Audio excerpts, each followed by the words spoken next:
But I've done a few numbers based on the fact that Castle Point and Southend are the same as us. I mean, they're in exactly the same boat as us. They've inflated housing targets.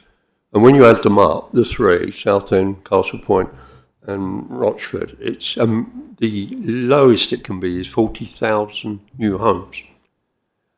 If we get penalties because we don't meet the high level of build out that they've set us, so we've got no chance of hitting that because it's not been done for 50 years, we then could get penalties of up to 20% extra because of that. Now, when you think about it, I've done a little bit of research, and they tell you to use 2.4 people per home as a natural average. And they tell you to use 2.1 vehicles per home, which is the current national average. And when you do the numbers on the population, the combined three, whether they're in our unitary or not, they are on the peninsula, and it's going to happen, is 96,000 people. That's bigger than Rochford population is at the moment. And it's also, incidentally, 96.4k vehicles as well. So I'm really, really seriously worried about this, about the viability of all this. We've got one hospital which is on its knees and has been for a long time. And I'm no doubt, I hear that the 50% cutback is bringing more morale to right on the floor at the hospital with the staff and so on. So going forward with a massive, or biggest ever local plan, and that in the background, I think we should be making a lot more noise about this in some way, shape or form as a council, because this doesn't sound sustainable to me. Just those rough numbers, just wipe it out. You're going in that direction with population and that direction with funding. Now, on the existing local plan, we had 4 main developments approved. Not one of them has delivered a GP surgery or a school or a convenience store. So bearing in mind the next local plan is going to be significantly bigger than that in terms of the number of big and medium-sized developments, I even wonder where we'll get how many surgeries we would get. And it all comes back to the thing that Mike's been trying to sort out. It seems to me, and I think it showed up in the Ashington one, was the latest one that was unsuccessful. What happens is, even if the developer gives us a bit of a plot within the development, so that's cost him some money because it could be building houses on there, but it gives us a plot for a GP surgery.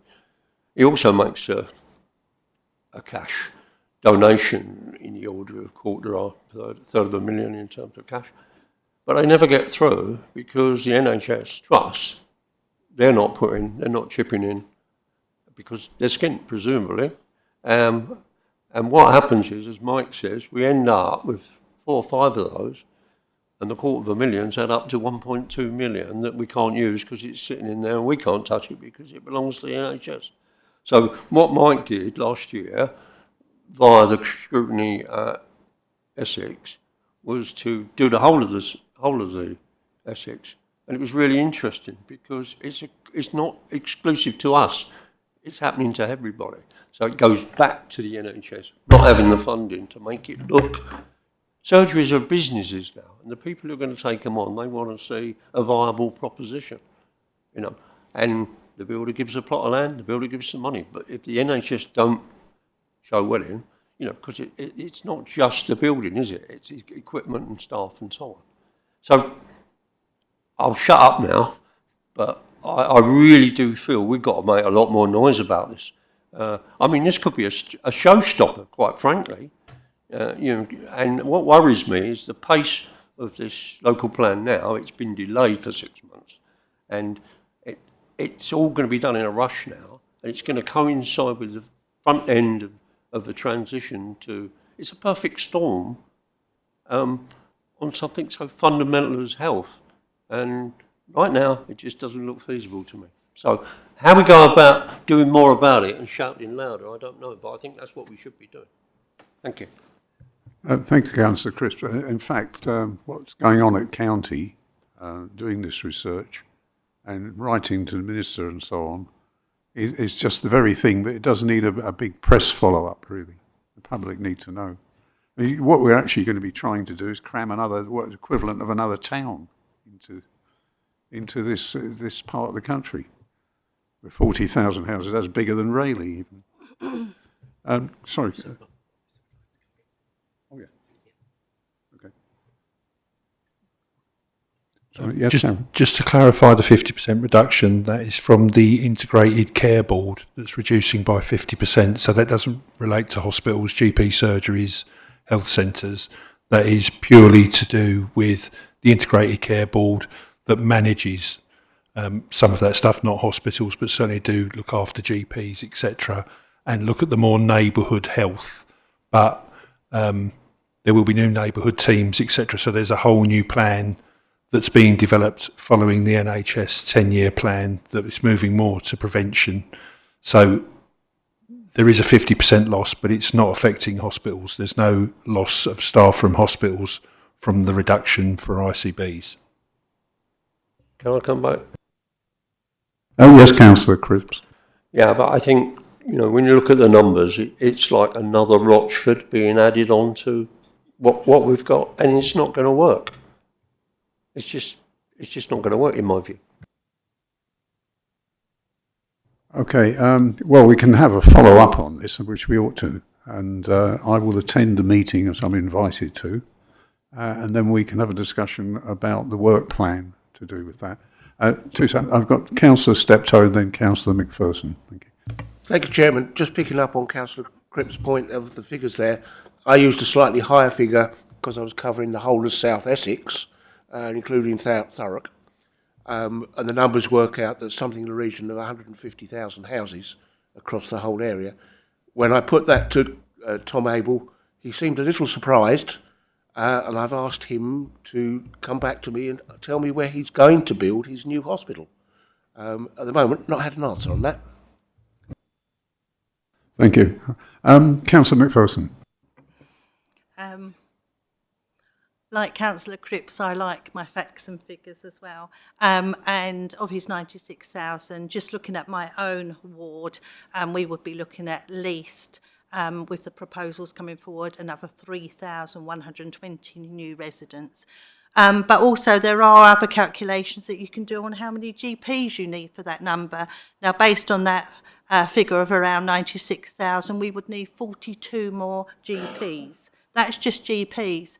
So when we're talking about there's going to be no loss of staff from hospitals, it doesn't matter if there's no loss, we need more staff.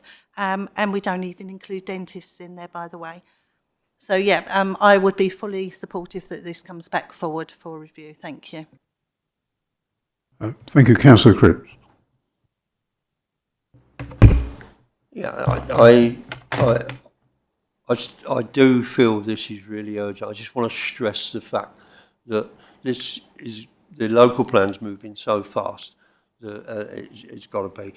And I don't want to get lost in this is getting lost in the grass. I mean, I think this is a showstopper. I don't even believe that we've reached a point now where I'm not sure we're going to be dealing with this with GPs. I think we're possibly going to have zonal clinics in order. If you move towards the unitary type arrangement, you might be seeing zonal clinics which serve a bigger area than a GP does. A bit like South Woodham, when they converted the village into a town, they've ended up with a two-storey health clinic, which has got dental as well as doctors and so on. And probably when you look at the scale of this now and the number of people and the difficulty with the GP scenario, I think possibly the solution will move to something like that. But it's buildings, it's equipment, it's staff, it's a lot of money. And although I don't want to see our million wasted sitting there doing nothing, that's really a pebble in the scheme of things. Cheers. Thank you. Yeah, we will consider that for the work plan and get it in urgently. The other thing, of course, once the houses are built, we're going to have 150,000 households paying council tax as well. So there is some money there, and taxpayers. So there is that side to it. So the government couldn't put its head in the sand and just say cut, cut, cut, and then press on with the rest of it. It's dysfunctional. Anyway, thank you. Yeah, absolutely. They've got their head in somewhere with the numbers that they're coming forward with and no infrastructure coming with it. So it's a real problem. Thank you, members. Right. Can we say the update is noted now then? Noted, thank you. Right. Now, item 6, which is road safety around schools. And the report begins on page 13 in the pack. Greg Campbell is going to introduce the report, and we would also like to welcome to the meeting, I think it's Nick Viner, and Russell Panther, representatives from SEP, who are going to provide us with a presentation. But first of all, if I can hand over to Greg. Thank you. Thanks, Chair. I'm going to actually very quickly hand over to Paul Brace, who it's more appropriate to present SEP, who are doing the presentation. I'm just a middleman. Thank you. So as members will know, that this item has come via a motion to council to look at school parking, which I can assure you, having worked around it for a long time, it is an issue across the whole country. So this evening we've got Inspector Dave Thompson from Rochford Police, and we've also got Nick and Russ from SEP, just to give you a presentation for you to be able to ask questions of what is happening and what we currently have happening in the borough, the district, to reduce issues around schools and school parking. Thank you. Well, if I can invite Nick and Russell to present to us, and welcome. Thank you. Is it gone on? No, it hasn't, is it? Yeah, should be able to.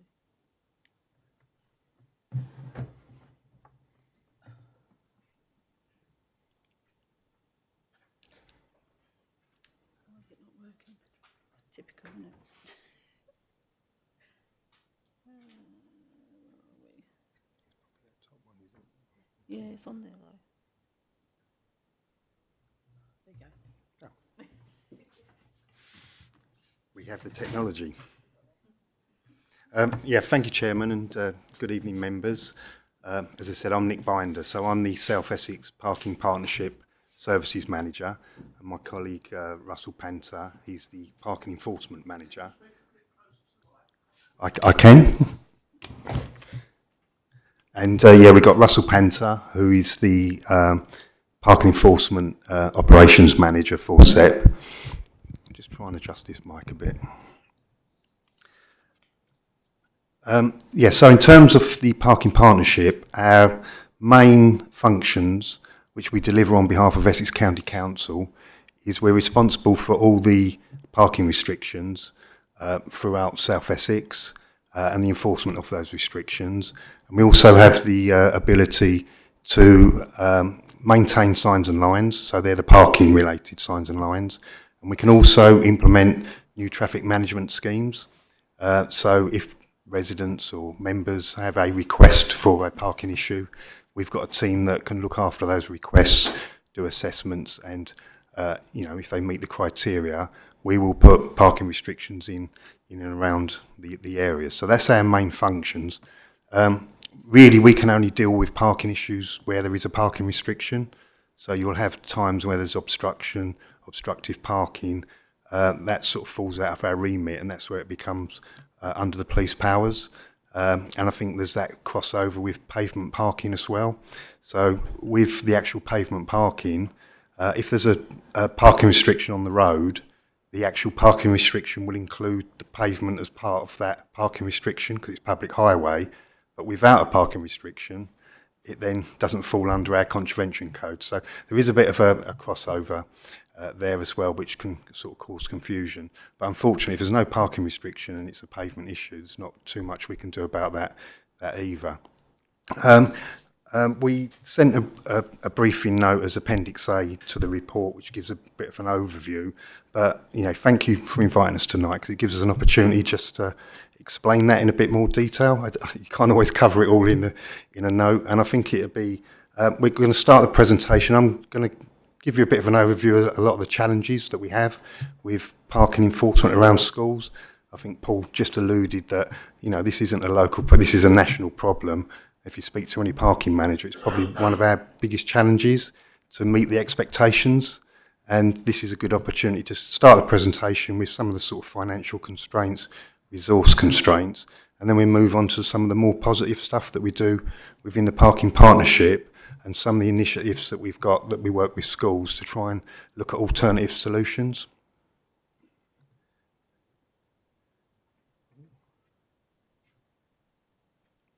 So, in terms of Rochford, we've got 19 primary schools and 4 secondary schools that have a form of parking restriction outside the school, where there's an expectancy that we're going to enforce those parking restrictions.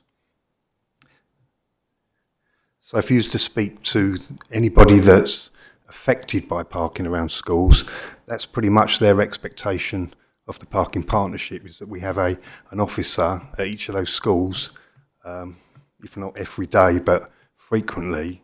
And, as you probably understand, we have the issue for short periods of the day. So we're looking at anything from 30 to 40 minutes a day where there's a mass exodus of lots of what we call short stay parking in and around the schools. And, in an ideal world, if we could have an officer in the morning and in the afternoon at each of those schools, we probably wouldn't have the problems that we face. The reality is that's very costly, not cost effective, and we just can't achieve that sort of level of resource. So this is the reality for Rochford. So we've got 3 full-time officers that are located in Rochford, and they are situated they are in the Rochford South Street offices. Launchpad. Oh, they moved, yeah. So they're located within Rochford, all the resources, and there's an office there. And so those 3 officers will go out on a daily beat, on a 37-hour week on a contract, and their responsibilities, all the parking restrictions within Rochford and at the school. So if you look at the schools for Rochford, at any one time, we can visit 3 schools, which leaves you shy of quite a lot of schools each day. And that's probably where the issue lies, is this comes down to resource, because meeting the residents' expectations, we can't physically be at those schools all the time, and obviously there's lots of other parking restrictions with issues as well. So best case scenario, as you'll see from there, we will have a school rota in place where we rota the officers around the schools, and best case scenario, you're looking at receiving a visit every 8 working days with our current resource. So if I move on to sort of the next challenge, because I suppose the feedback we will get from people who are affected by school parking is just employ more staff, because the amount of PCNs you'll be able to pay for themselves. So, they will see the parking issues on a daily basis and just feel that if, employ more staff, there's so many contraventions, you'll be able to bring in a lot of income and cover their costs. But the financial pressures, and I think this is a good opportunity just to give you a bit of an overview, because it does come down to resource and finance at the end of the day, is our biggest issue is we're getting significant increases, inflationary increases in cost, but the level of the PCN charge has stayed static since 2008. So in any sort of budget, if your costs increase, you increase your fees and charges. And we have absolutely no control over that, because the fees set for penalty charge notices are set by central government, and they haven't increased that since 2008. So as you can see from that chart, every year our costs are going up quite significant, but we've got no control over the PCN income and that level of charge. So what that's leaving us with now is, since 2019, 2020, we've had a 29% increase in our running costs, but we haven't been able to offset that with an increase to penalty charges. So each year, that gap is getting wider and wider on that chart between expenditure and income. So in terms of penalty charge notices we issue, we, on average, recovered 76% of the penalty charge notices. The other sort of 24%, there'll be where it goes to the bailiff can't find the person, or, you know, we go through the DVLA and there's, you know, the number plate doesn't exist. There's a whole host of reasons why you can't necessarily find the motorists. And we also have what we call a challenge process, so we will cancel PCNs if it meets our discretion policy. So in terms of the average income per PCN, so take into account some get paid, some get written off, some are accepted as challenges, it's around £32 per PCN that we make as an organisation.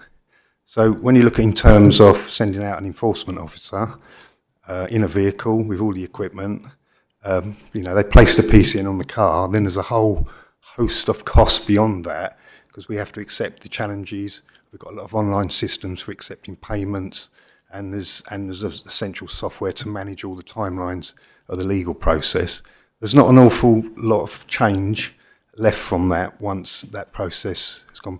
So as an organisation, our income very much comes from other avenues, which tends to be on-street pay and display schemes and resident parking schemes. So in other areas of the parking partnership, there's quite a significant amount of income that comes in from those areas, which enable us to function as a standalone account as such. And I think the important thing for SEP is that we operate and deliver all the traffic regulation order, the signs and lines maintenance and the enforcement operation at zero cost to any of the partners or the taxpayer. So we have to be quite mindful how we manage that budget. So I suppose the long and short of it is, if we wanted to put another enforcement officer into any of the areas, as you can see there, the total cost, or you know, the one-off cost is £43,500 a year, and it's difficult to get that return on that. So yeah, ideally we'd love a lot more staff, but as the SEP account works, it's not financially viable. I'm sorry, I'm losing my voice here. It's like I'm struggling like everyone.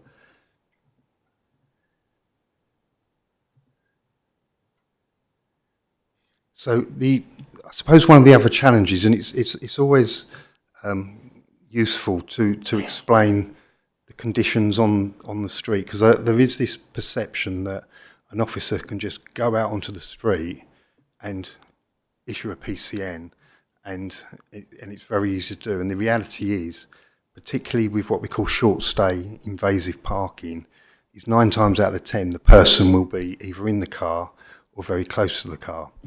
And the types of restrictions that are in and around school, there are sort of regulations as to what we call observation times. So they're not what we call instant tickets. So if it's a double yellow line or a single yellow line, there has to be an observation period, which is 5 minutes. And that's because those types of restrictions do allow what they call loading and unloading. So we very much find that school parking is very much a game of cat and mouse. So we can have somebody outside the school, but provided they're in a vehicle, and if they're on the move or they're slightly moving, they're not parked, it's very difficult for us to put a PCN on there. So the actual resource to look after schools is more of being a marshal at the school, telling people to move on, rather than being able to, which would be the deterrent, is have a PCN, which is going to be a financial burden to the parent. And I think anybody in that situation understands that they've probably it's harder to put the PCN on the car, and there's more chance that people will sort of park convenience over need, as we call it. And I think the graph there sort of demonstrates that, in that in 24-25, So this is total PCNs across the whole of Rochford.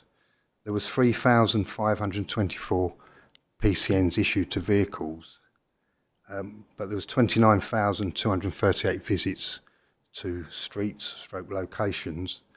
And in terms of observations, what that means is where they've seen a vehicle, they've started the process of issuing a PCN, but the vehicle has moved on, or they haven't been able to serve it to the vehicle. And that's 14,547. So that's all those contraventions that people see, but it's not as easy as perhaps people think to actually get the PCN on there. So in terms of school parking, you know, the ultimate thing is deterrent, and if you know you're definitely going to get a PCN, you're probably less likely to park. But, you know, and this is a challenge not just for Rochford or Essex, this is, you know, throughout all the areas. So I think it very much comes down to how often can you go to the school, how often can you afford to, you know, go to the school, and that level of patrol. So we've sort of realised that for many years that we really need to look at alternative ways of maybe education and encouraging the schools to engage with the parents and the children. And in 2017 we set up a scheme called the School Parking Initiative, and we called it Free PR. So Free PR is just a character, and it relates to the free parking rules. And this is very much engagement with the teachers, the headmasters. We get the children involved.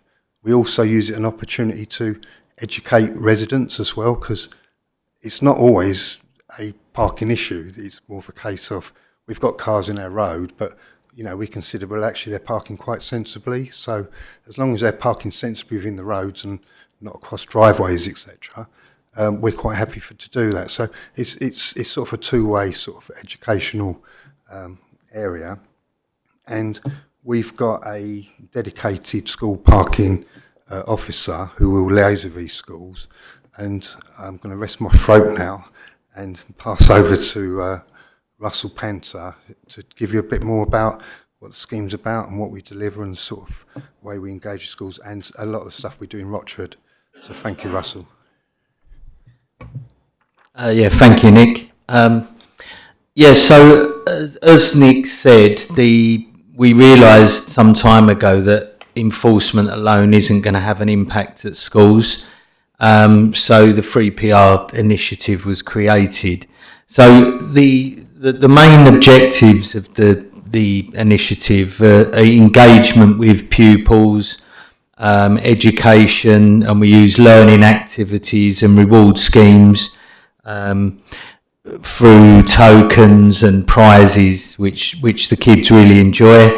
There's also a distribution of educational material to parents and residents through the school, just to remind people about the impacts of inconsiderate and dangerous parking.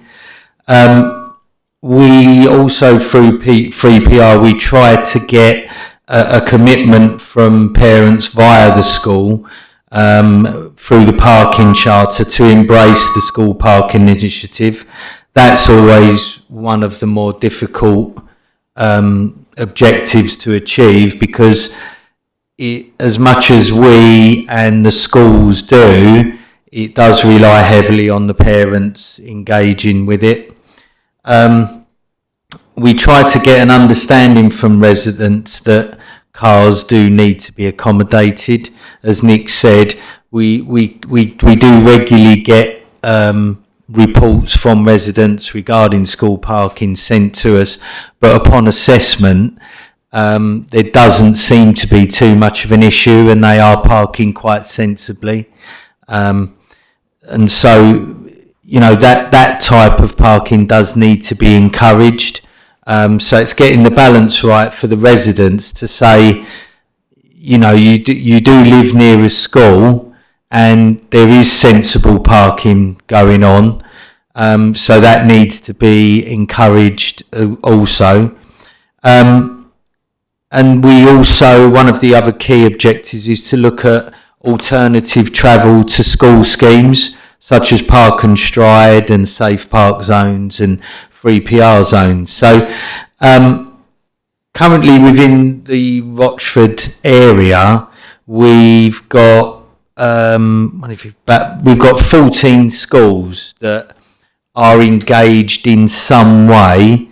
There's one. Bear with me. One, two. There's 7 schools that are actually directly engaged with what we call a free PR package. So there's 3 types of package: a bronze, a silver, and a gold, depending on what level of engagement the school want to take part in and how they want to undertake it. So, for example, with the gold package, they would get all of the promotional material, including flags and banners, and robots themselves to go out onto the street. They'll get a number of assemblies a year where our colleague Jack will go into the school and do promotional assemblies and give the kids promotional material to take home to the parents. We've also got 3 schools currently interested that have been contacted, and they've expressed an interest to take part. And there's another few schools that Jack has desperately tried to get hold of, but we're not getting a lot back from. So all we can do with those is put them on hold, and hopefully in some point in the future they decide that they'd like to engage. Thank you. Yeah, thanks very much for the presentation. Any members got any questions for the SEP representatives? No. Right. Councillor... Right, Councillor Knight. Yeah, thank you. Regarding these 3 PR packages and the assemblies you do you actually invite the parents? Because from my own experience, talking to the children isn't going to work. You actually need to engage with the parents. Sorry, I've got my back to you. I don't mean to. Because parents have to work. Parking at a school has always been a nightmare, and it will always be a nightmare. Parents are in too much of a rush, and they will park wherever they want to park, and nobody will be able to do anything about it. No amount of PCNs you give out will change that in the long run, but you do need to engage with the parents rather than the children, because the children will take these leaflets home, the parents will put them on the side with all their other mail, it will get forgotten about, and that will be the end of it. And I know that from experience, because I work with young children, or 8 to 10-year-olds, to be perfectly honest. And you can tell the children whatever you want, and they'll be really interested. As soon as they go home, parents don't want to know. So that's all. Thank you. Yeah, thank you. Yes, thank you. Yeah, we have sort of taken that into account. We've done a lot of we've had a lot of discussions about that. Jack has taken to engaging with the parents on street where that's possible. With regards to the assemblies, it is difficult because of space, really. Inviting that number of parents into the school is also quite a big logistical challenge for the school for health and safety reasons. So we've discussed with the schools how we approach this. As it stands at the moment, we give the schools are engaging with the children to express how important it is to take this promotional material home, but we're not naive enough to think that they all make it home. So what the schools also do is they publish the promotional material on their online newsletters, and they also publish the material with their physical newsletter, which is handed to the parents through through the schools. But it is a valid point. We know that a lot of this material will go into the school bags and not make it home. But we can only try. Thank you. Do you want to come back?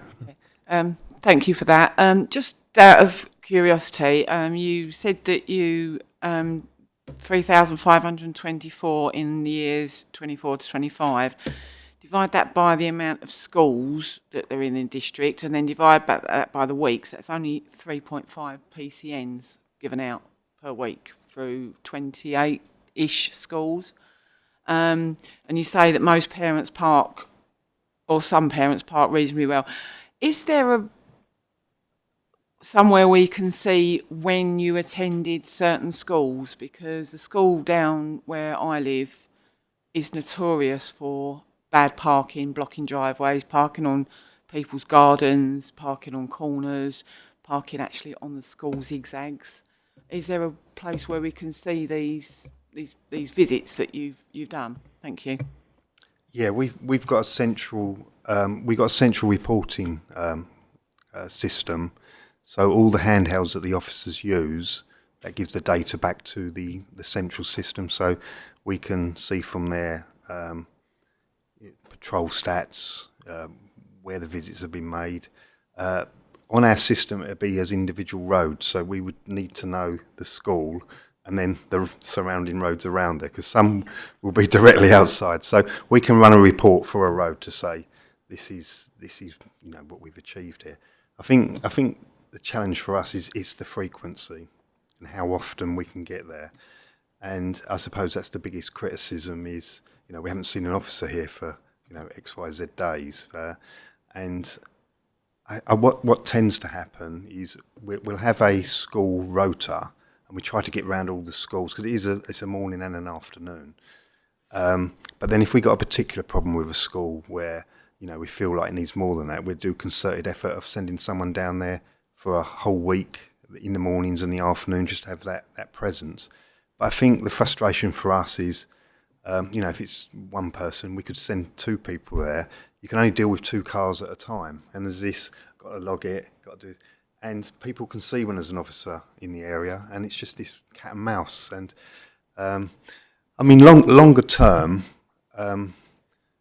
I've sort of looked at this and said, it needs almost a parking marshal to say you can't park it and have the powers to be able to issue a PCN, if not.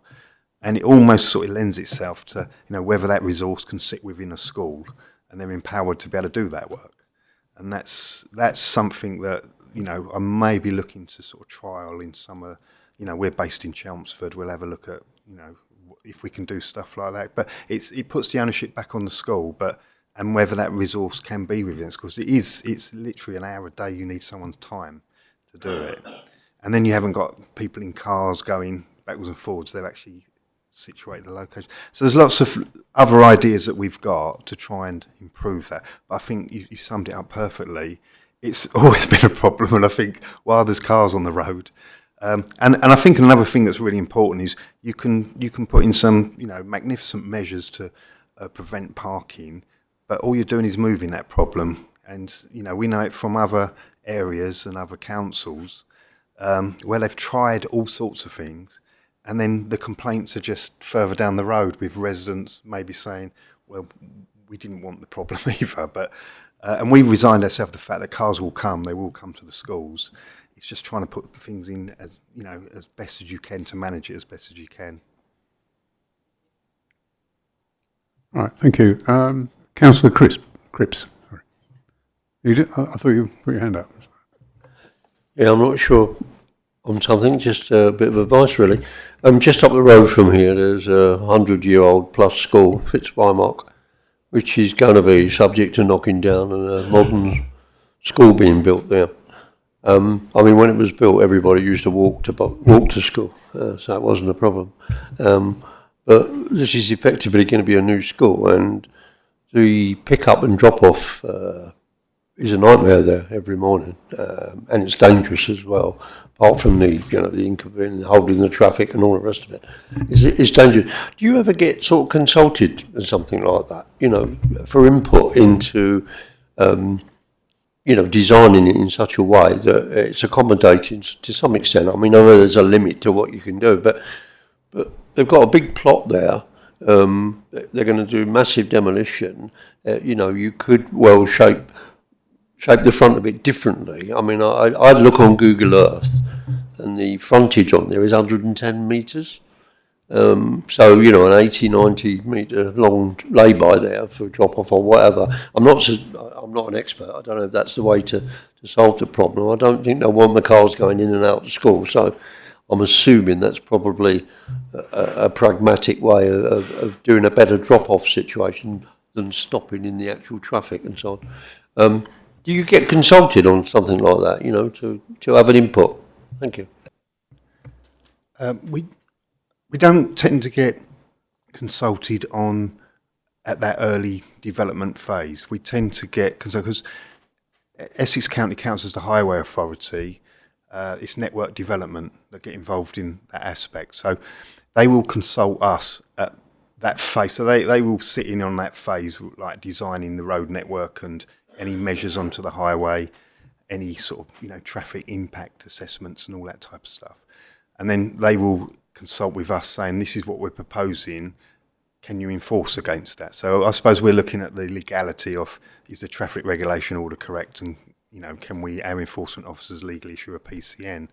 But what we do through the SEP Joint Committee, and it's one of the actions we put in our business plan, is each of the areas will have a lead officer, and we just encourage them to go back into their councils, deal with their planning departments and see if there are any schemes that are of interest and maybe can influence. We do that in Chelmsford.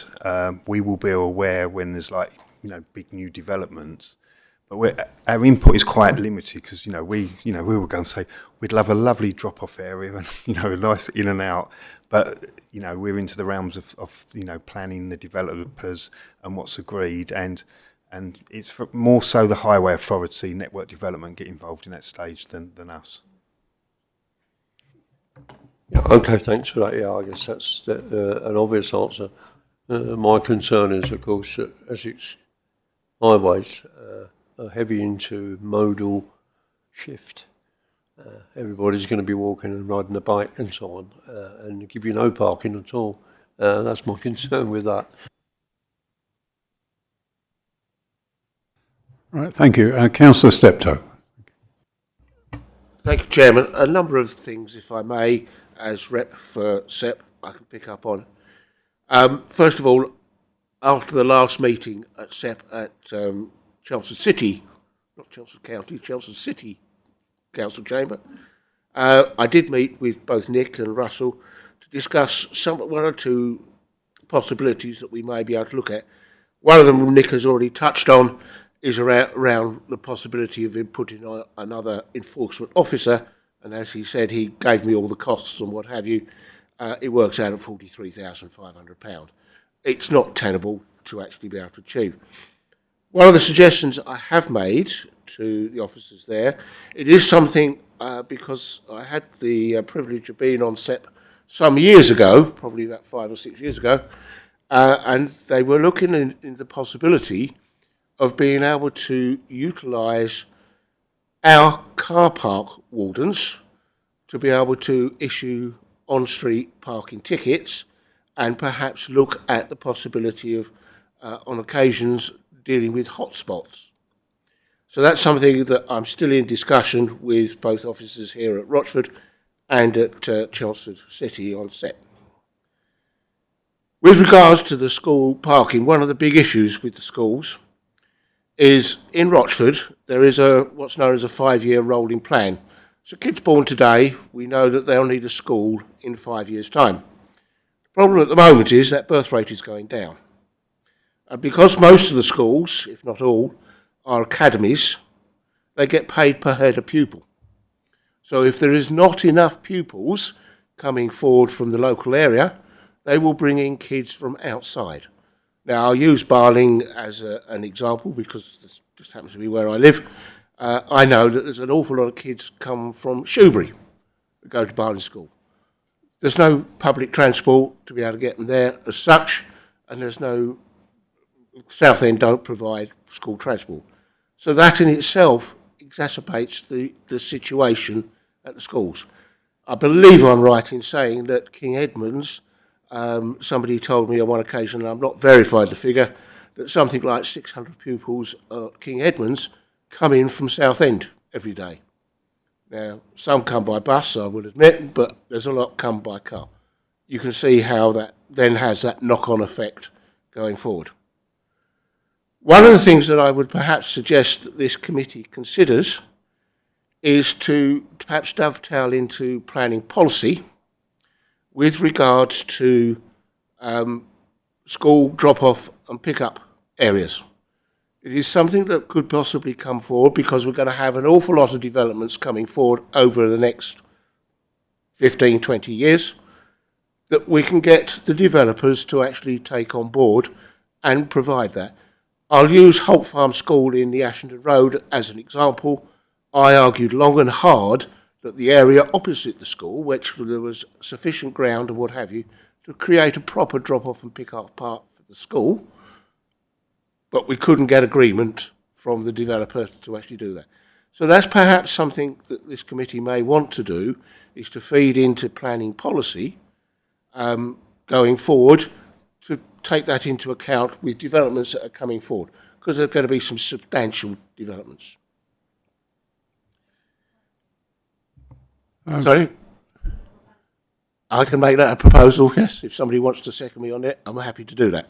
Well, we can take that as a proposal, but we've also got another motion tonight about having a group to look into all of this. Sorry, I couldn't hear you, Proper Chair. task and finish, and put that into the work of that group, and then we can cover all of the issues as we go. Yeah. I will have to declare an interest. I am a member of the Planning Policy Committee as well. The other thing I wanted to pick up on, and Nick did touch on it early on in his presentation, about parking in areas where there isn't a parking restriction. Recently been dealing with a case with Joe in Great Wakering, where there is no parking enforcement except at the junction of the road, only short yellow lines, where vehicles, particularly vans, are parking overnight and causing obstructions. Now, as Nick has rightly said, the current legislation is that they are not in a position, if there's no traffic enforcement there in place, they can't do anything about that. The matter rests with the police. It's part of their legislation and requirement. But when residents then contact the police, we advise them, and I believe we've got a police officer on the line, perhaps he may want to comment on this. The police then say, no, can't do anything to help you, contact your council. So we end up going round in a circle. So I do know, and that's one of the other questions that I've asked at SEP, is that there has been moves to try and tidy up the legislation around that. I'm not sure whether that's gone any further since we last spoke on it. Russell, do you know? Has that gone any further?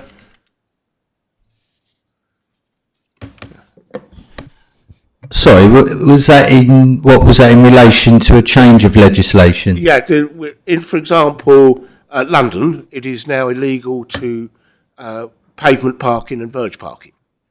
And the rest of the country doesn't have that legislation. And I know there has been attempts by various MPs to try and change that legislation so it covers the whole country. I just don't think it's been successful, and I'm hoping that somebody else will perhaps try and pick up on it going forward. But until that legislation changes, it does still rest with the police to deal with the obstructive parking. Yes, you want to come back? Yeah, I was just going to say there has been an update today on footway parking, although I still think that's currently in House of Commons, but there's been messages out today that that's being pushed a little bit more robustly now. I don't know if that directly links to obstruction on roadway, obstruction of junction. I don't know if there's going to be a joint up approach around that. Don't know if you know any that, Nick. No, my understanding is it's what's being considered by government is the footway parking ban, and as Russell said, we had an email come out from government today, which is indicating that that's progressing and going to be moved forward, and they'll be issuing guidance to local authorities. I think the words were later in 2026. So that's pretty much where we're at with that, but it looks like there has been movements on that. But that will just be footway parking, and it'll be for the local authority to determine where they wish to allow parking and where they consider that it's obstructive parking. That sounds like a bit of a step in the right direction. Yeah. I think it needs to go far more. Yeah. The particular issue that Joe and I, Councillor McPherson and I have been working on is where a number of vehicles blocked a very narrow road and the dust cart couldn't get down the road, which causes an awful lot of angst for the residents. I'd be interested, I don't know if the officer that was on board, whether he would want to comment on that. I do have one other point I wanted to raise. The officer want to respond, or? He's there. Oh, sorry, I was. I didn't know if I had to be invited.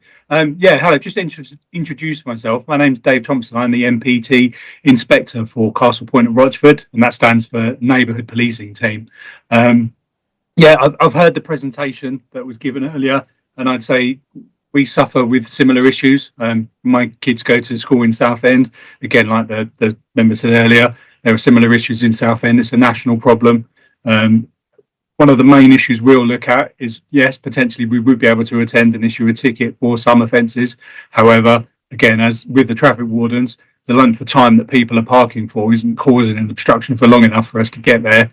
And again, we're using a bit of a sledgehammer to crack a nut here, where people are just genuinely trying to drop their kids off at school and pick them up. Inconvenient though that may be. Obviously, you welcome the legislation that does make parking on the pavement more of an offence that we can be more robust about, but there are certain offences we can deal with, such as things like obstruction of the highway. However, again, as was pointed out previously, our normal modus operandi, to use a phrase, would be to attend and offer advice as a first step and invite people to move and educate rather than going straight to enforcement. Just again, because there's a proportionality issue there. And again, when we do receive calls on incidents like that, we have to balance that against a backdrop of other incidents that have got a higher THR or threat harm risk priority. So stuff like people parking and obstructing a pavement whilst aggravating and annoying, when we review that against the outstanding incidents that we have to send units to, unfortunately, that is going to feature fairly low down on our list of priorities because there isn't much of a threat harm risk. I mean, a risk of harm or a threat of violence. When that does approach itself, I would entirely encourage, if people are confronted and are aggressive, again, that should be fed back to us and we can review that. And that would escalate the incident on our systems to attend on a much higher priority. And we could utilise other resources, such as our local policing team, who are the ones who respond to emergencies and priorities. But again, as was mentioned with the traffic wardens, you've got near on 20 schools in the district, plus we cover Castle Point as well, which I assume got a similar number of schools. And our resourcing picture on most days for our neighbourhood policing team is a sergeant and between 4 and 6 PCs, which is not a massive amount of resourcing to put towards a problem that, like I say, for most of the schools, by the time we get there, has resolved itself. So again, I can appreciate that. That's not the level of enforcement that maybe some of the residents want to see, but unfortunately, when again we're looking at a tightening financial background, and we have to prioritise our resources to stuff that is going to be held against us, where people do get seriously harmed, and unfortunately, parking just is not one of those issues. Thank you. I'm sorry about the introduction. I didn't realise you were there online. There was just a little box on the screen. No, I didn't know if you had to sort of introduce David me Thompson or allow me to Essex speak. One thing I'd ask is when the SEP have various presentations and they work with parents and schools, and I know the Essex Police in the past used to put on a little bit of a roadshow occasionally when they were dealing with public events. There used to be some really keen officers had an old car rigged up with a screen in it and all that stuff. Awareness of the general residents about the do's and don'ts when you're dropping kids off, and awareness of that. And do you incorporate that kind of thing into those sort of events? There's a package at the moment we deliver to all Year 6 students across the both districts. That's more centred on crime prevention and awareness, rather. I mean, again, like the member for the traffic said, this is going to be aimed more at parents than kids. And with the best will in the world, I don't think kids are going to go home and tell their parents where they can and can't park.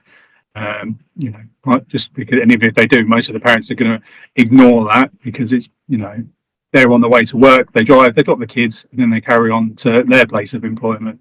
There is another input that's put into senior schools, which is run by the PFCC's Office and Fire. I would have to check and see whether parking features on that, but again, my gut feeling is that it probably doesn't. It's probably more centred around personal safety and crime prevention than parking issues, but I would have to double check that because that's delivered by the fire service, not by us. Yeah, thank you. I was actually thinking about things like columns of cars come away from a school and there are parked vehicles and they drive sort of together like knights jousting kind of thing. We get that occasionally, that kind of awareness. But yeah, anyway, I can see where you're coming from there. Any other members? Councillor Macpherson, question. Thank you. Thank you, Chairman. I'm afraid not a question. I've got quite a few. First of all, I used to have, when my children were little, we used to have a very good school, parking marshal. She was an excellent headmistress. Sorry, better? She was an excellent headmistress called Mrs. Taylor. Nobody parked in front of the school. Right, so the 3 officers that we've got that rotate around the schools, which will rotate randomly, just in case members of the public are listening and think, oh, they're not going to come for another 8 weeks. That presence definitely does work as a deterrent. And I'm quite happy, as well as the officers said, that we don't go in with the fines, but we are educating these people. I'm presuming that those 3 officers focus on the school times and leave the other work. Yeah, wonderful, thank you. Next, around the increase in fees and charges, this is more for this committee, that we could note this for the working group, Chairman, to work collaboratively, perhaps with other authorities, and lobby for an increase from central government. This may be for the police as well. The police have got Essex Eyes, which is it Andy Pipe does? I just wondered if there's any option around that sort of thing, if it's that would be more police than yourselves because you've got to have that 5-minute rule, but can people send in photos of dangerously parked cars to Essex Police? Perhaps the police officer can answer in a minute, please.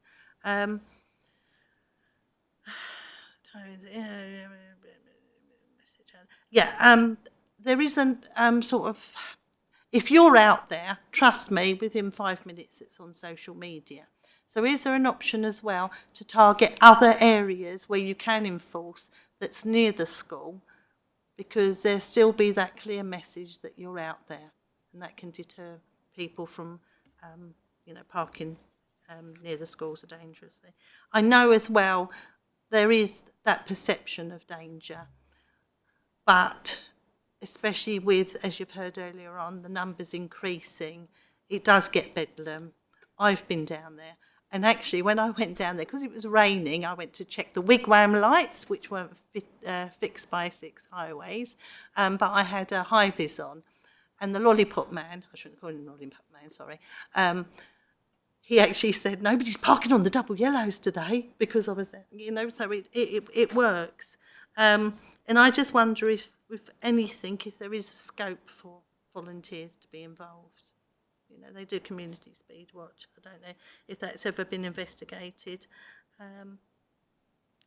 Communication. Is it possible that you can do some sort of communication out that we can have and share that clearly defines your role against the police role? Because as ward councillors, we get asked about all this parking and whose role it is and whose it isn't. And especially that 5-minute rule does help us to explain to them, you know, well, why didn't they put a ticket on it? Well, this is why they didn't put a ticket on it. The 3PR, it'd be interesting to know which schools aren't engaged. I don't expect you to list them here, but if we could have that, because us as, the ones not engaged, because us as ward councillors can actually perhaps help and engage with them. And how often is the 3PR revisited, just to refresh what's going on with the schools and the parents? Because you could go in there and then 5 years later it's sort of fallen away a little bit. Sorry, there's quite a few there. Thank you.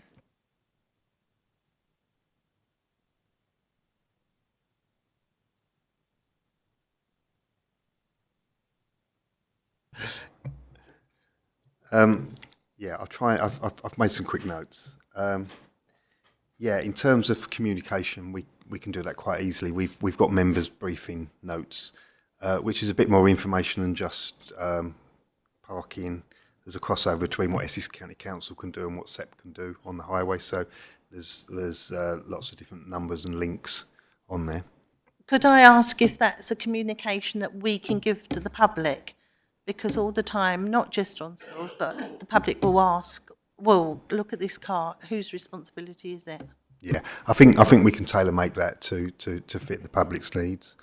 The Essex Eyes, yeah, you're right. And my limited understanding of it is you can send in photographs to the police of, you know, a whole host of contraventions. Unfortunately, in terms of any parking on a parking restriction, we can't use that type of evidence to issue a PCM. We have to be next to the vehicle, and the officer has to serve it onto the vehicle. So the volunteers, it's an area that myself and Councillor Steptoe have discussed, and I think we've looked at that in the past. It goes back to, you know, having someone near the school that, you know, is happy to do that.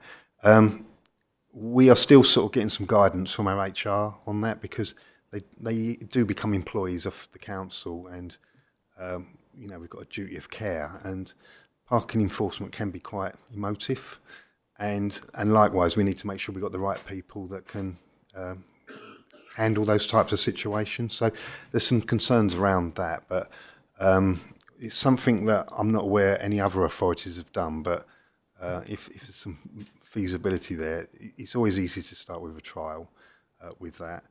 In terms of how often do we revisit the 3PR, Jack, who's our school liaison officer, he will regularly keep in contact with the headmaster or his representative at the schools, and just look at new things. How's it going? And if we've got any new schemes, we will sell that to the school. I think the thing we didn't highlight today is this comes at zero cost to the school. So all the promotional materials, all the banners, you've probably seen some places where we've got like the images of children on like a traffic cone. We supply all that for free. That all comes from SEP. So we really want to encourage the schools to take it on, because we know if we go into a school and say it's going to cost, you know, budgets are tight. So, you know, as you said, I think most schools do embrace, but the key to its success is how much effort the school puts in. And we understand that's not always easy. You know, they're under a lot of pressure in a lot of areas.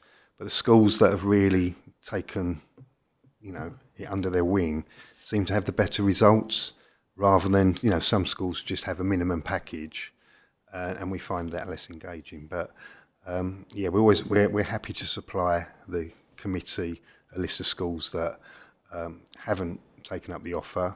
I can assure you that all schools that we're aware of, Jack reaches out to them and makes contact with them. Did I miss anything there? Well, not really, but actually another question that my colleague, Councillor and I asked is, can we have the schedule? Can you send us, this is where we were last month, at what days? Can we have that each month so that we do know that there's a presence going down there? When we get challenged, we can say, well, actually, they were there 2 Tuesdays ago. They were there that day. Yeah, I can have a look at the reports we can run and just find something that's easy for us to run that report and send that to you. But yeah, that's. I mean, if you've got specific areas, that would be helpful. If you sent out the school rota, just saying what schools you went to each month, that would be great. Yeah. I mean, Just we're almost do that. very fluid in that we'll have a rota. The staff will know the areas. We call them beats, so they know what beat they're on. But they could get pulled from, we don't. I think we don't want to make, as you said, don't want to make ourselves too predictable and say we're coming on this day. So we can. Not before, after. Yeah. You Yeah, say last month. yeah. I will be honest. Councillor Septo, I know he gave us one once when you'd been out to Wakering, and I timed it at less than 5 minutes, which meant you probably went to one end of the high street and back again. So, yeah, more presence would be wonderful, but I completely appreciate there's only 3 of you. Thank you.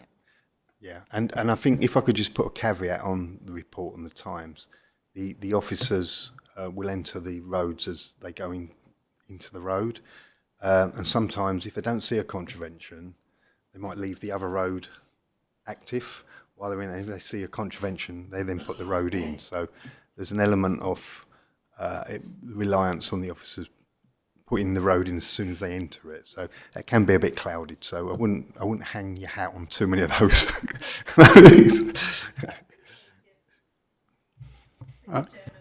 Thank you, members. Yeah, there's a number of issues that come up here, and of course some of the things I was going to ask about have really fortunately come in, such as the 3PR scheme. You provide everything, so we don't need to worry about thinking about grants for local schools. We're good there.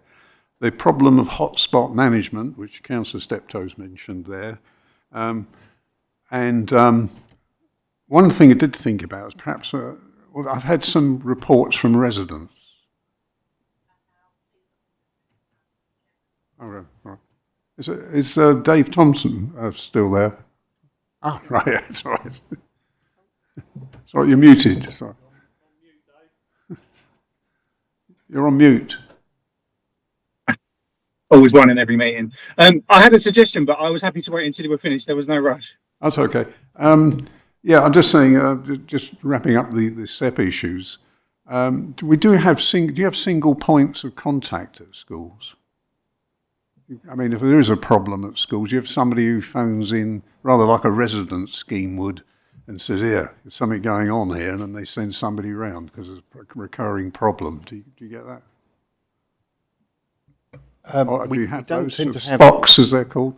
Yeah, I suppose our links at the school, if they're, I suppose it depends on the feedback they're getting from their parents who attend the school, because particularly the parents that don't drive, particularly and pavements being blocked, etc. So schools will contact us with the feedback that they're receiving. We will act on that. As enforcement as a whole, we've got a central, on our website, there is a reporting tool to report a parking problem. So that can be any parking restriction in any area, and members of the public can send that through to us. I think it's very much, as Dave said, a lot of the problems are gone by the time we get there. So really that tool is good if it's a regular all-day parking issue. We've got more chance of dealing with it. But a lot of the stuff is you're looking at minutes rather than days. Yeah, thank you. On the resident who wrote into me, he was being trapped in his own driveway, with people actually physically even parking in a driveway near a school, which has a 3PR scheme. And he tells me the 3PR robots have been damaged by cars hitting them. So that's of interest. So it gives more grist to the mill for us to have a working group really look at our local issues and what we can do. And some of the feedback from Councillor Steptoe is excellent, particularly this suggestion that would save money if we could expand or look into expanding our own parking warden scheme in some way, because we get income from the car parks. So it's not all a loss, and there may be some income as well from issuing tickets, but because of the resilience of it all, though, we'd have to get professional advice from the officers about all of that.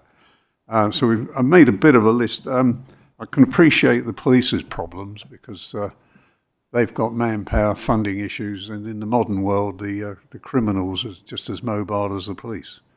From that point of view, in fact, my wife's a big fan of police interceptors. Always watching it. Just saying. So basically, from the feedback you've given us, I've managed to create a list of just a preemptive list for consideration by a motion which we're going to read out because the council who put it in, Councillor Vilma Wilson, has produced a motion that we look at setting up a group, a kind of a task and finish group to look at all of these issues, to see what we can do, cannot do, how we can assist, and how we can improve the situation, because at the end of the day, it's the safety of the kids. That's the main issue. So I want to thank you both for your input and for Mr. Thompson's input as well from the police, because he's honestly explained where they're at, which we appreciate. Councillor McPherson, question. Sorry, Chairman, it was just one point that Councillor Steptoe raised around the planning stages of new builds for schools, about asking them to have the drive-in, drive-out, similar to the American style. That could go out even outside, if you so wished, of the working group, and that could go to planning policy as a recommendation from this group right now, I think. That's a good suggestion. Sorry, Councillor Steptoe and then... Yes, thank you, Chairman. If I can just pick up on 2 points. First of all, your point with regards to the working group. I'm not a regular member of this committee, but as Rochford's rep at SEP, I would like to be involved with that working group if it's possible. Please advise me accordingly. With regards to what we were talking about, what I was thinking along the lines was that as new developments come forward, where there will be funding available from the developments through necessarily S106 or even SIL money, if that comes into operation, to look and see what we can do to improve. One of the interesting things is I sit on the planning committee at county, and when schools come up, it's one thing that I do argue that the schools, when they're new schools, they should be having a proper drop-off and pick-up thing, both for buses and for transport. I've had a lot of resistance on that, but the last application that came forward last month for a new school in Braintree, they actually did agree to that. So it's starting to get through the system. So I think it's important that a recommendation comes from this committee to the planning policy to try and include that, because there will be the need for new schools. With all the amount of housing we've got to produce, there will be a need for new schools in our area. Thank you, Councillor Steptoe. Perhaps Councillor McPherson, have you got a form of words for a motion for that, which you can propose? Chairman, I'm going to throw this back to Councillor Steptoe to form the words for the proposal, and I'll second it. Thank you. Yeah, well, that seems sensible. I'm not sure if I should, because being a member of the planning policy committee, I'll take perhaps some legal advice on whether I can actually do that. Well, you can propose it, and then I can second it. Chairman, I propose that we make a recommendation to planning policy that they implement within any building of new schools plans for drive-in, drive-out, easy drop-offs. Okay. Thank you. Yeah, that's nice and simple and understandable. Sorry to interrupt, Chairman. I would also perhaps add to that that any improvements are possible for existing schools. Yes, we should add that. Well, I'll just read that back and then we can vote. Thank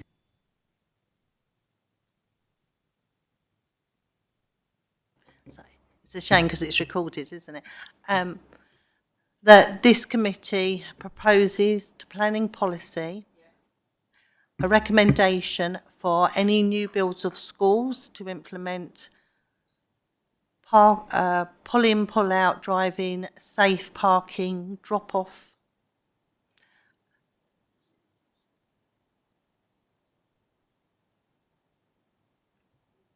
and where possible, review existing schools if they can implement similar schemes.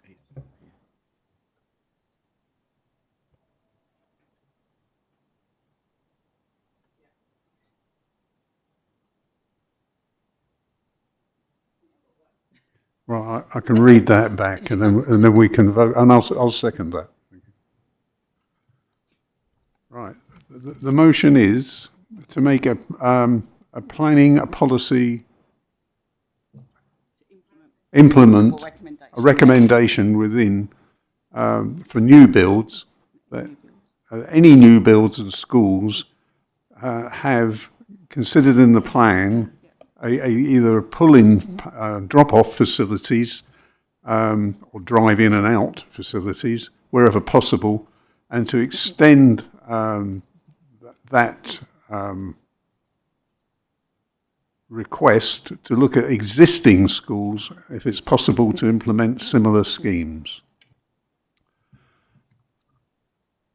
Is that okay? Right, okay then. Oh yes, sorry, hang on, we've got a, sorry about that one. Sorry, Chair, Greg. I think we need to make sure it's a proposal to them to consider, because we can't tell them what to do. We need to ask a proposal for recommendation to, if that's just... I will get the wording there. It's a proposal that we recommend, a recommendation that they consider this in planning policy. And thank you, Councillor Cripps, for that as well, in your earlier session.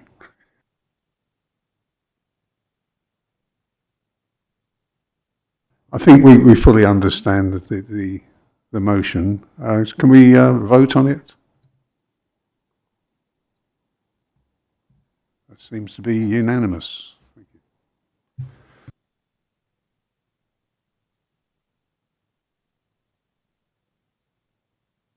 I'd like to thank Dave Thompson for his input from the Essex Police.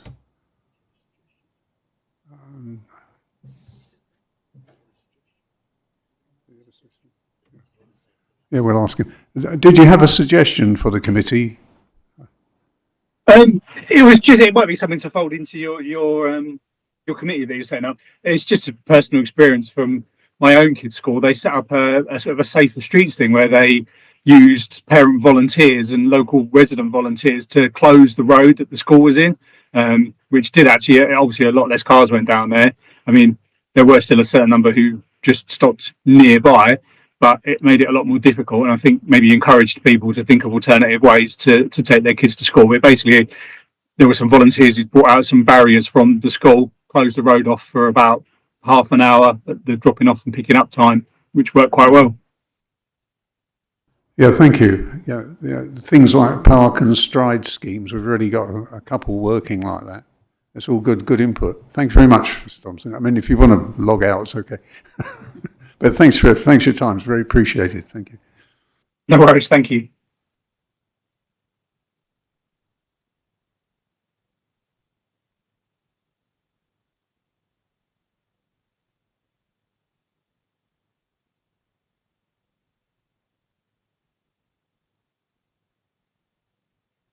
Mr. Campbell is now going to read out Councillor Vilma Wilson's motion that she sent in writing concerning the task and finish group suggestion. Thank you. Thank you, Chair. This item started a long way back. I think it's before last Christmas, actually. This motion was came to this committee, and it's gone through different variations, discussions, and Councillor Wilson emailed myself and the Chair today and asked if the full motion could be read out that she proposed in the first place, so it didn't get lost sight of while we're here. And the proposal is school pupil road safety motion. Council recognises that whilst it does not have responsibility for education in schools and road safety, it does have an important community leadership role, and one to represent residents of the district in matters of concern. Council expresses its concern regarding the safety of all pupils due to traffic movement when entering and leaving school premises, particularly at some school times and schools, and notes that there have recently been several incidents across districts of children being injured outside schools and also near misses reported on social media. The Council recognises, however, that there are some successful schemes being undertaken, including, for example, one school that has recently taken part in Park and Stride in Rayleigh, with free parking permits at given times being arranged to allow safer journeys to schools, and that the South Essex Parking Partnership promotes the 3PR scheme in all primary schools. The Council believes that it can play a helpful and a productive role in ensuring that all is being done to keep all our children safe in the district, both in primary and senior schools, and ask the Scrutiny and Performance Committee to establish a task and finish group to investigate the matter by working in collaboration with local schools to understand the work they do to raise awareness of road safety and what measures they have in place, particularly when pupils leave the premises safely, and to enable sharing of good practice, to then make recommendations for the Council and the relevant partners to consider. The safety of our children is paramount. Yeah, thank you, Greg. That really does sum up what the problem is, but what we've distilled tonight out of it is a list of issues for that group to consider. So I suppose the next thing we'll have to do is vote on that motion to set up the group, and B, we have to incorporate that in the work plan, which we can do at the end. So what we'll need to do is, first of all, vote on the motion, and then we'll ask for councillors who are interested in being part of the group. Thank you. Thank you, Chair. Just to make things easy and rather to get into who should or should not be part of a group this evening, could I suggest that, and down to members, that rather than do that this evening, part of the motion is to contact the leaders of each groups, and it be a fair kind of proportionate representation on a working group, and they nominate a member to be on that group. I think that would be a fair and reasonable way, rather than try and do it this evening. Agreed. Councillor Steptoe. I'm just going to say, as the rep for SEP, I'd like to be connected to it, but not necessarily part of the working group itself. Oh, we won't forget. No problem. Thanks for your input. Yes, we can vote on the motion. Who have we got a seconder? Councillor McPherson. Oh, right, it's Councillor McPherson. Sorry. Members, we've had the motion read to you. All those in favour, please indicate. That's unanimous. Thank you very much.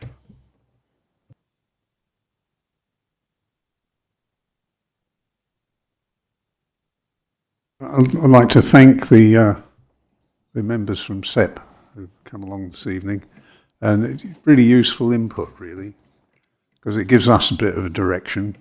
And I'm sure it doesn't cause you a headache as well at the same time. So we're all working together. That's the thing, the partnership. Yeah.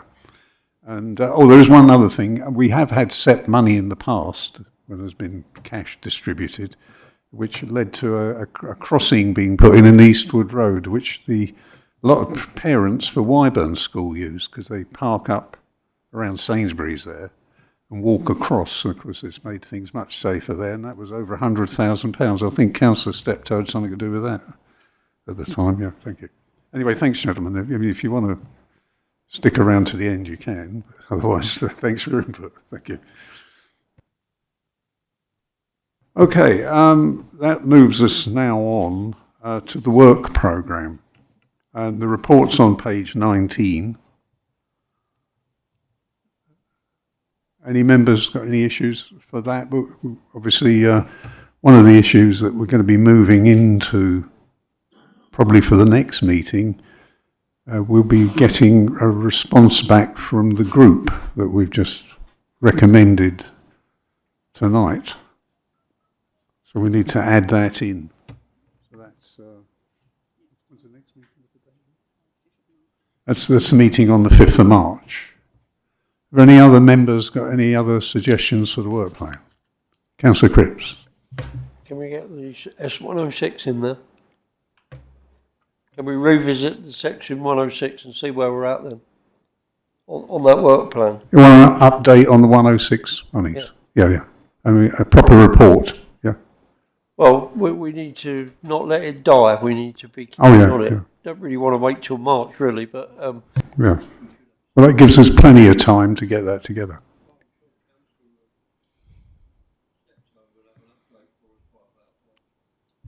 Yeah, we hope to have had that meeting earlier than March. We were hoping it was going to be January or February, but because of commitments with Tom Abel and all of the questions that we've posed to him, he needs that time to get everything ready and in place to actually answer our questions. So we could get a written update and somebody to come along to answer questions in March. Yeah. I'm happy to do that, Chairman, Yeah. if you so wish. I'm more than happy. And if anybody wants a copy of my report, please just let me know, and I'm more than happy to send them a copy. Well, I'll have one as well. Thank you. Thank you very much. So we can add that into the work plan. Councillor McPherson. Chairman, is the 5th of March the last meeting of this municipal year? Right. It doesn't give us a lot of time for the working group, so I don't know if we can get that established to work on it perhaps during February, if members are akin to it, but that's down to you to talk to the leaders. Yeah, but we can request that they try to expedite the setting up of that. I've made a rough list of the issues, which I can pass on to Jackie, and anyone else has got any other issues they want to add in, because then they know exactly where we're coming from and what we're, what kind of expertise we're looking at. Yeah, thanks very much. Thank you. Has anyone else got any other suggestions? So that's about it then. We can close the meeting at 21:14. Thank you very much. It's been a really good meeting, and I want to thank you all for the input. Thank you.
Oh, members, the live streaming wasn't working properly tonight, so the recording is going to be sent out later. Sorry about that.